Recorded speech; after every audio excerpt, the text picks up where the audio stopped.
Hello dear friends, welcome back to our channel the career grow academy.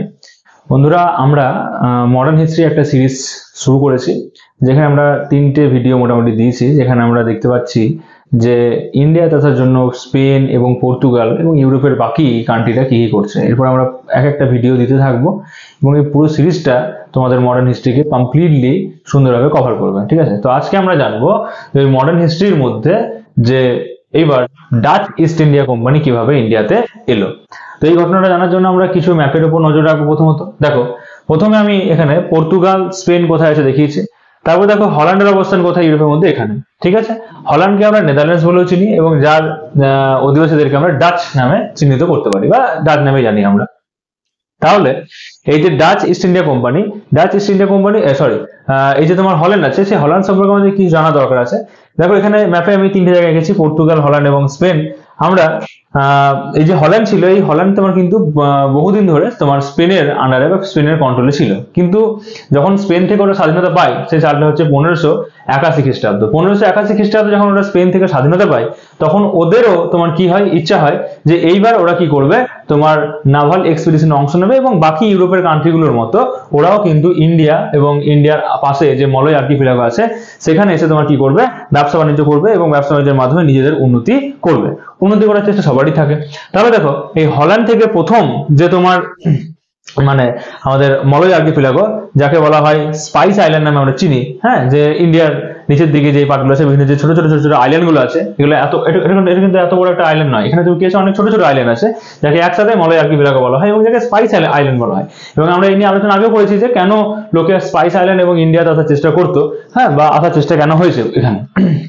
তাহলে প্রথম যে চেষ্টা করে বা প্রথম যে আসে সফল হয়ে ওখানে পৌঁছে যায়, তার নাম হচ্ছে কর্নওয়ালিস ডি হটম্যান। যে তোমার কি হয়, সুমাত্রা এবং ব্যান্টন নামক জায়গাতে পৌঁছে যায় 1596 খ্রিস্টাব্দে। এবং ইনি আসার পর থেকে কিন্তু ওই ডাচ দের মধ্যে একটা প্রতিযোগিতা শুরু হয় যে আমরা এবার সকলেই কিন্তু ওখানে যাব এবং ওখানে গিয়ে ব্যবসা বাণিজ্য করবো। এবং এই নিয়ে তোমার প্রতিটা ডাচ কোম্পানি কিন্তু কি হয়, অনেক যারা ট্রেডিং কোম্পানি আছে তারা কিন্তু এই নাভাল এক্সপিডিশনে অংশ নিতে থাকে এবং আসতে থাকে। তো সেই জন্য 1602 সালে কি হয়, United east India company for the Netherlands establish করা হয় এবং তাদেরকে 20 ইয়ার্সের একটা চার্টার দেওয়া হয়। আচ্ছা, এই 20 ইয়ার্সের চার্টারে কি বলা হয়, বলা হয় যে তুমি ইন্ডিয়া এবং ইন্ডিয়ার যে অ্যাডজাসেন্ট এরিয়া আছে, সেই এরিয়ার মধ্যে যেখানে খুশি যে ট্রেডিং করবে, সেখানে তুমি যুদ্ধ করতে পারো, তোমার ট্রেডিং করতে পারো এবং সেখানকার নিয়ে ব্যবস্থা যা হবে যা খুশি করতে পারো। কোনো এই নিয়ে নেদারল্যান্ড সরকার কিন্তু কোনোভাবে কি করবে না, তোমার মাথা ঘামাবে না। হ্যাঁ, তো 20 ইয়ার্স চার্টার্সের মাধ্যমে কিন্তু ওদেরকে ফুল পারমিশন দেওয়া হয় তোমার ইন্ডিয়া এবং তার মলয় আর্কিপেলাগো বা স্পাইস আইল্যান্ডের মধ্যে কিন্তু ব্যবসা বাণিজ্য করার। ঠিক আছে, এরপরে 1605 সালে কি হয়, তোমার ডাচরা তোমার আমাদের ইন্ডিয়ার মধ্যে মাসুলিপত্তনমে, যেটা অন্ধ্রপ্রদেশে অবস্থিত, সেখানে তোমার কি করে প্রথম সেটেলমেন্ট তৈরি করে। এবার আমরা কি দেখতে পাচ্ছি, ইন্ডিয়ার মধ্যে এখন তোমার দুটো তোমার কি আছে, বড় বড় গোষ্ঠী রয়েছে, একটা হচ্ছে পর্তুগাল এবং ডাচ। পর্তুগালরা কিন্তু এখানে প্রায় 100 বছরের মতো সময় ধরে এখানে আছে। ডাচরা কিন্তু এখানে প্রথমে এসছে। এবার ডাচরা প্রথমেই এসে তোমার কি হয়, পর্তুগালের সঙ্গে একটা তোমার ঝামেলার মধ্যে পড়ে যায়। ঝামেলার মধ্যে কি হয় পড়ে যায়, কারণ কি ডাচরা প্রথম দিক থেকেই তোমার 1605 খ্রিস্টাব্দে কি হয়, ফার্স্ট সেটেলমেন্ট বানায় এবং তারপর থেকে 1663 খ্রিস্টাব্দ পর্যন্ত তোমার কি হয়, ডাচ এবং পর্তুগিজের মধ্যে নানা রকম ঝামেলা চলতে থাকে। এবং তোমার এই যে কোস্টের উপর যতগুলো তোমার মানে ইয়ে ছিল, পর্তুগিজের যত সেটেলমেন্ট ছিল বা যা ছিল, সব কিন্তু আস্তে আস্তে দখল করে থাকে আমাদের ডাচরা।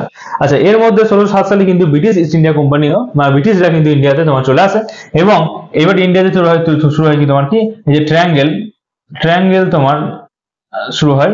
ওদের 3টে পাওয়ারের মধ্যে, একটা ব্রিটিশ পাওয়ার, একটা পর্তুগাল পাওয়ার এবং একটা ডাচ পাওয়ার, 3জনের মধ্যে কিন্তু কি হয়, সময় এই প্রতিযোগিতার লড়াই শুরু হয়। ঠিক আছে, তো এই প্রতিযোগিতার লড়াইটাকে খুব ইন্টারেস্টিং, এটাকে আমি ডিটেলসে পরের নেক্সট ভিডিওতে কভার করব। ঠিক আছে, থ্যাংক ইউ। যদি ভিডিও ভালো লাগে তাহলে অবশ্যই শেয়ার করবে আর অবশ্যই ভিডিওগুলোকে লাইক করবে এবং আমাদের চ্যানেলটাকে ফলো করে নিজেদের পাশে রাখবে বেল আইকন প্রেস করে। ঠিক আছে, ধন্যবাদ।